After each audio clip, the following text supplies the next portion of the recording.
Bueno, les decía que hay un conjunto de incivilidades o conductas, digamos, que rompen con normas y que no terminan siendo delitos, pero que generan muchos conflictos con la convivencia social y entre otros aspectos, ¿no? Que han estado siendo analizados desde el punto de vista de qué impacto tienen esas incivilidades en el desarrollo del país. Una encuesta realizada por la consultora Black and White mostraba que, por ejemplo, ¿qué tan grave considera usted la siguiente conducta? La más grave era realizar carreras clandestinas. Segunda, circular sin patente, botar basura en cualquier parte, entregar datos falsos para conseguir beneficios. Y respecto de cuáles son las conductas de la lista que a usted más le molesta, justamente entregar datos falsos para conseguir beneficios es la que concitaba la mayor importancia, ¿no?, para las personas que fueron encuestados. Emitir ruidos molestos en casas o departamentos. También las personas han hablado de la instalación de rucos o carpa en el espacio público. Es decir, un montón de aspectos que dan cuenta, ¿no?, del cuadro, del paisaje que hoy día tenemos en nuestro país. Y les decía entonces que todo eso también tiene un impacto económico y en el desarrollo. Y de este tema justamente queremos conversar con nuestro siguiente entrevistado. Él es economista, sociólogo, académico del Centro de Investigación en Complejidad Social de la Universidad del Desarrollo. Son estas incivilidades entonces y su afectación en la economía. Vamos a hablar a esta hora entonces con Jorge Fábrega. Jorge, ¿qué tal? ¿Cómo estás? Gracias por estar con nosotros esta tarde. Gracias a ustedes, Mirna, por la invitación a conversar estos temas tan relevantes, pero cotidianos que la gente cree que no tienen muchos efectos a veces. Absolutamente, pero mira, antes de cuantificar esto y llevarnos al análisis respecto de cómo esto afecta a nuestro desarrollo, primero, ¿qué hablamos cuando hablamos de incivilidades para partir conversando? Mira, hay varias maneras de expresarlo, pero la manera más coloquial, si tú me permites, es cuando las personas dicen, oye, qué mal educado. O sea, que es cuando alguien hace una transgresión a alguna norma tácita que es compartida por la población en general o por el grupo. Y ahí, sin embargo, hay dos variantes de esto, una más fácil de resolver que la otra. La más fácil de resolver es cuando esta transgresión, incluso el que hace la transgresión comparte que hizo algo que no era debido. Entonces, por ejemplo, cuando alguien, no sé, se va por la berma y están todos en fila y él se va por la berma, sabe que está haciendo algo que no debe hacer, por algún motivo lo está haciendo. ¿Ya? Pero ahí hay una norma compartida, o cuando un vecino eh, mar- se pone a martillar a una hora que se sabe que la comunidad eso no es aceptable. Y entonces ahí cuando hay un piso compartido, hay una posibilidad más fácil de sancionar informalmente o incluso formalmente la acción. El más complicado es el otro, es cuando hay una convivencia en un espacio compartido por personas que tienen códigos diferentes. Y eso suele suceder Ya. con mayor fuerza cuando hay un proceso de llegada de personas desde otros sectores a un sector, donde tenían ciertas maneras de convivir y ahora eso se desordena producto de la llegada de otras personas que tienen otra manera de vivir el espacio público compartido. Entonces, por ejemplo, casos ahí cuando en un barrio de repente empieza a haber mucho ruido o empieza a haber comercio en las veredas o asados de frentón en la vereda, ¿ya? Que algunos de los que estaban allá te dicen esto se está volviendo invivible, ¿no? Y entonces reaccionan ante eso. Pero ese segundo caso, claro, es más complicado porque algunos están sintiendo que lo que están haciendo es parte de su, digamos, su cultura, su manera de vivir los espacios compartidos, y otros se sienten amenazados o violentados por esa acción, y eso claramente es un caso más complicado de incivilidad. Claro, pero Jorge, tú has hablado también de la constatación, digamos, de que estos hechos no ocurren de manera aislada. ¿Por qué? Porque vivimos en un contexto donde la anomia se instala, ¿no es cierto? Y esta suerte como de no respeto de las normas, en definitiva. Te pregunto, ¿estamos en un momento particularmente crítico en ese sentido? Mira, incluso que plantearlo así, nosotros vamos a estar viviendo contextos de anomia permanente en el siguiente sentido, que acá quiero ser bien preciso. La anomia jamás puede Ya. ser permanente. Nosotros los humanos siempre encontramos alguna regla con la cual ordenarnos. No vivimos en un caos permanente. Pero sí podemos vivir con una incertidumbre sobre esas reglas que tenemos, cuánto tiempo va a durar coordinándonos. ¿Ya? Y en sociedades más complejas, más abiertas, con más flujo de personas que se migran de un lado a otro, internamente de otro país y fuera, entre países, con altos niveles de comunicación, donde cualquier evento pequeño puede transformarse en un meme que se transmite por comunidades y por todo el mundo digital, bueno, claramente las normas que nos damos fallan más frecuentemente. ¿Ya? Porque no se pueden poner en todas las circunstancias ni todas las aceptan por igual. Entonces, lo que empieza a suceder en un barrio, lo que empieza a suceder en una sociedad, es que empiezan a sentir que lo que antes nos ordenaba ya no nos ordena, pero no sabemos bien qué es aquello que nos va a ordenar en el futuro. Y esa sensación genera más percepción de inseguridad, genera mayor preocupación por las incivilidades. Claro, ahora, Entonces, yo te nombraba, sí, perdón, termina nomás, Jorge.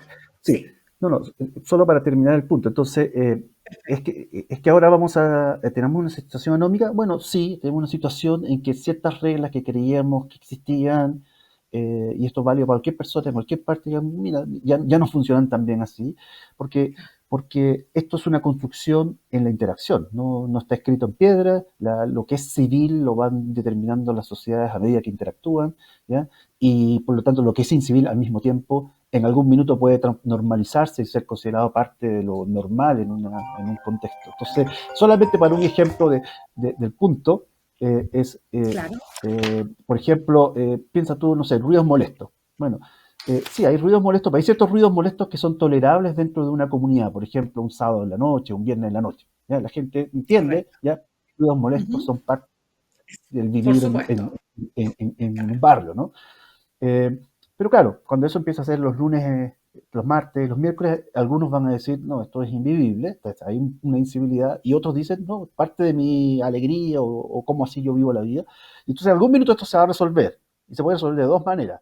Una manera A es que ver, unos terminan migrando, y entonces tú tienes distintos modos de vida en la ciudad que viven en distintos guetos o distintas partes, o sea, como un conjunto de archipiélagos que forma la sociedad en una ciudad o finalmente logran coexistir, donde se establecen ciertas normas que van siendo aceptadas mutuamente y regulan esa diversidad y tú tienes algunos barrios integrados donde ves los blancos, azules, verdes, rojos, de todos los colores y todas las diversidades y otros barrios en los cuales los rojos están en un lado, los verdes en otro lado, los amarillos en otro. claro. Ahora, mira, es que vamos a también analizando cómo se han ido a partir de las mismas redes sociales, ¿no es cierto? Y la era digital, cómo estas mismas conductas se van haciendo quizás más conocidas, no sé si mayores que antes, pero más conocidas. Nos enteramos más, digamos, de las incivilidades, pero una de las cosas que más me llama la atención es lo que se ha hablado respecto de formación de redes para cometer incivilidades. Por ejemplo, consejos ahí leía en una publicación que hizo el Mercurio, que se había tenido acceso, por ejemplo, a un grupo de YouTube o de redes sociales de chilenos que viajaban por Europa. Y el consejo era cómo burlar el transporte público, cómo burlar el control. Después había otros que decían, bueno, a ver, ¿cómo hacemos para que tú puedas extender tu licencia? ¿Para qué hablar de lo que sabemos que ocurre en Chile? Volvamos acá, respecto de sacar la revisión técnica, tú sabes, pues, o sea, pagándole a una persona, ¿me entiendes? O sea, hay un montón de cuestiones que rayan en el límite de cuando estamos hablando de una incivilidad y cuando estamos hablando de un delito. ¿Cómo ves esa situación? Mira, el ejemplo que estás mencionando tiene un componente que no nos va a gustar probablemente a la audiencia, y es que hay un aspecto cultural de, de echa la regla, echa la trampa, que es muy latino, ¿ya? Y que está inscrito en nuestro ADN institucional desde los tiempos de la colonia. Porque cuando existía el Consejo de Indias, ¿ya? El rey mandaba unos dictámenes que llegaban a Latinoamérica, pero que no eran aplicables en Latinoamérica. Por ejemplo, no sé, algo respecto a poner faroles en el espacio público cuando acá no había contexto, infraestructura para eso. Y entonces el arreglo que existió en ese minuto fue mira, ustedes me tienen que acatar esto, ¿ya? Porque yo soy el rey, pero ustedes vean lo que hacen allá. Entonces, esa idea del se acata pero no se cumple se instaló en América Latina. Y entonces en América Latina, en una parte de nuestro ADN es que las reglas se hacen, pero siempre se piensa, lamentablemente, cómo evadirlas. Y entonces cuando estas personas, chilenos y cualquier latinoamericano, va a países donde no funciona así, empieza a pasar las prácticas como las que tú dices. Es una regla aceptada dentro de esta comunidad buscar la manera de, de darle un desvío a la regla, ¿eh? Entonces, esos ejemplos que tú mencionabas de grupos que te enseñan cómo sacar la vuelta, etcétera, es muy propio de una cultura latinoamericana y Chile no es la excepción en ese sentido. El problema de esos tipos de reglas, ¿ya? Es que claramente, Ujú. porque eso es una regla, en sí, o sea, funciona así, la gente entiende que eso funciona así y nadie finalmente lo sanciona, ¿ya? El problema de eso es que, bueno, después podemos conversar con más detalle, pero eso sí tiene efectos en desarrollo. Claro, vamos a ir al punto también, pero déjame cerrar solamente con el tema de lo que hay detrás, porque aquí también hay un factor muy profundo de desconfianza que se ve en este tipo de cuestiones resentidas, ¿no? Por ejemplo, cuando decimos que para dentro de las conductas más resistidas por las personas encuestadas por esta empresa, Black and White, entregar datos falsos para conseguir beneficios. O sea, una persona que ahora lo hemos visto con respecto a las licencias médicas, pero esto tiene muchas variantes, ¿no? ¿Qué pasa ahí?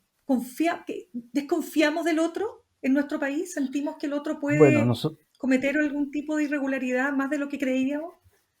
la línea base nuestra, y esto desde que ¿Ya? existen encuestas en Chile, es que somos un país que se ¿Mm? desconfía profundamente del otro. Y eso es un tremendo problema en términos, digamos, de interacción con los demás, porque tengo que invertir mucho tiempo, esfuerzo, energías, creatividad en buscar evitar que me hagan trampa, que me pasen a llevar. ¿Ya? Entonces, ese esfuerzo que en vez de estar gastado en construir algo junto con los demás, se construye en protegerme de los demás. Y entonces ahí esta reacción que lleva a cuestionar que otros se estén tratando de pasar las reglas, tiene lamentablemente una cosa que es, llamémoslo de doble estándar, porque esa misma persona que está cuestionando que otro se salte la regla, lo está haciendo en su propio contexto con alguna otra regla al mismo tiempo. ¿Ya? Entonces, por ejemplo, sin ir más lejos, ya que estamos a por un par de días de las primarias, bueno, ahí circulan por todas partes encuestas con resultados o pronósticos más bien, que Claro. todos saben que no se pueden compartir, pero todos lo comparten y todos saben que no se cumple la regla y es toda una gran farsa, ¿no? Sin embargo, esa misma persona que está participando de esa práctica, por otro lado, está cuestionando las menciones de que se llenen documentos que va a generar un beneficio que no corresponde. Entonces, todo parte de lo mismo, ¿no? Es una, déjame plantearlo así, la regla, por lo tanto, Claro. que sí está funcionando, ¿ya? Porque aquí hay dos reglas que están en competencia, una formal que no hace a todos iguales y otra informal Ujú. que el que tiene cierto acceso o beneficio por alguna forma más bien informal de acceso a algún privilegio, algún beneficio, la usa. Y esta segunda, claramente en sociedades como las nuestras, tiende a funcionar de manera más eficiente que la primera. Claro. Ahora, Jorge, ya que estamos hablando también respecto del impacto que esto tiene en el desarrollo, y déjame contar que estamos conversando con Jorge Fábrega, sociólogo y economista de la Universidad del Desarrollo, investigador además del Centro de Investigación en Complejidad Social de esta universidad. Vamos ahora al impacto que esto tiene. ¿Cómo está medido Mira, en términos económicos? tiene varios impactos en las visibilidades. Los primeros son evidentes y directos porque algunas incivilidades, sobre todo las que se cometen en el espacio público, terminan deteriorando el espacio público. Entonces tú tienes zonas llenas de basurales o con grafiti o con mobiliario público que se destruye o zonas que se empiezan a percibir como más inseguras y entonces ahí el Estado a través de el trabajo de los municipios, a través de carabineros, tiene que invertir tiempo y esfuerzos en corregir eso, limpiando, patrullando, etcétera, y eso tiene un costo para la sociedad. Eso es el más directo. El segundo, que es menos directo, es que cuando tú vives una sociedad en la que las incivilidades se empiezan a poner una sobre otra de distinto tipo en una misma zona, y esas zonas empiezan a ser estigmatizadas. Y cualquiera que vive ahí, que por algún motivo no puede emigrar de ahí, por razones económicas o emocionales, lo que sea, termina recibiendo una etiqueta que está asociada al lugar. Y eso hace que hay ciertos match, ¿ya? De posibles cooperaciones que podríamos tener como miembros de una misma sociedad que no se van a producir, porque alguien no lo va a contratar porque viene de ahí, o esa misma persona se autoexcluirá de algunas posibilidades porque dicen cómo me van a estar a mí en eso si yo vengo de tal parte. Entonces la sociedad pierde oportunidades y esos son costos indirectos, porque son eventualmente ganancias de la interacción que nunca se van a producir por autoselección, básicamente. Y entonces nosotros gastamos mucha energía en sociedades con alta de confianza en protegernos de caer digamos, en ser, en que nuestra confianza haya sido transgredida por otro, ¿ya?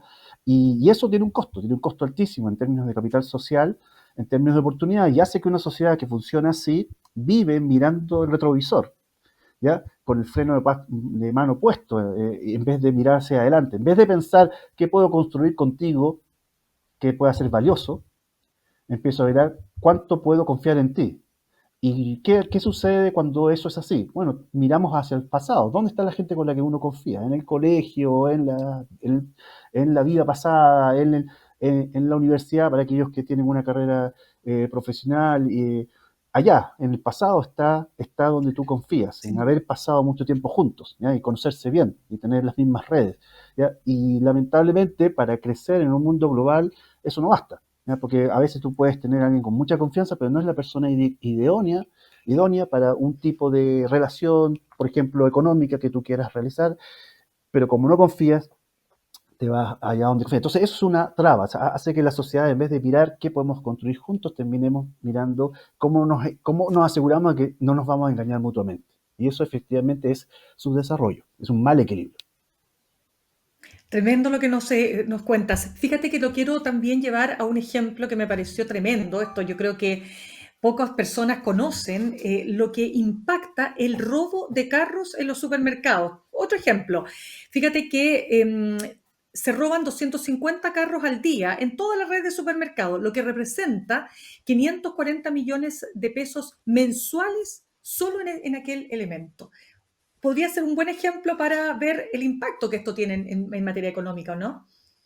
Totalmente. Y como ese, que está muy gráfico y bien presentado, uno podría pensar en muchos otros micro elementos o pequeñas, llamemos, incivilidades o incluso pequeñas corrupciones, si fueran cosas que ya tienen alguna connotación de delito, eh, son las más difíciles de resolver, son las que más afectan al desarrollo porque tienen un componente de legitimidad detrás también. Y eso es importante que lo entendamos. Las personas en el ejemplo que decías tú de cómo hacer para no pagar el transporte en Europa, ¿ya?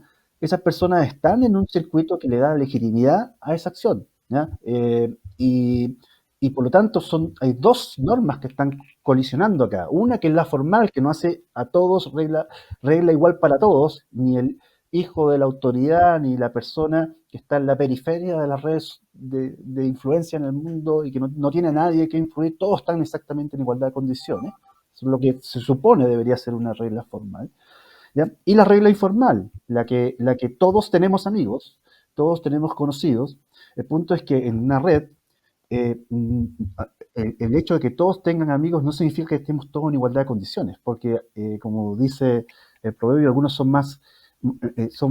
árboles son mejores que otros, ¿no? Para como sombra, ¿no? Entonces, algunas personas van a estar en mejores conexiones y van a poder acceder a mejor maneras de darle la vuelta a las reglas para beneficio propio. Y eso genera, cuando esas son las reglas que funcionan, eso genera eh, eh, inequidades que se establecen y se cementan en una sociedad, que son muy difíciles de resolver, porque todos de alguna manera entienden como legítimo hacer lo que están haciendo, porque le están haciendo la gauchada al amigo, porque, porque hay una relación de reciprocidad, o sea, hay ciertos mecanismos de enforcement que están funcionando ahí.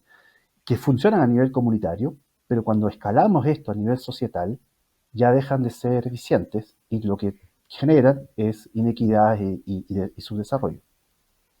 Absolutamente. Ahora, Jorge, de todas maneras uno podría decir que lo que subyace aquí, no sé si estoy equivocada, pero también un tema de educación. O sea, cómo se educa, ¿no es cierto?, a la población respecto de determinados valores. El valor de la palabra empeñada, por ejemplo. Pero si tú tienes una sociedad que desconfía de la otra persona, la palabra no vale nada. ¿No es así?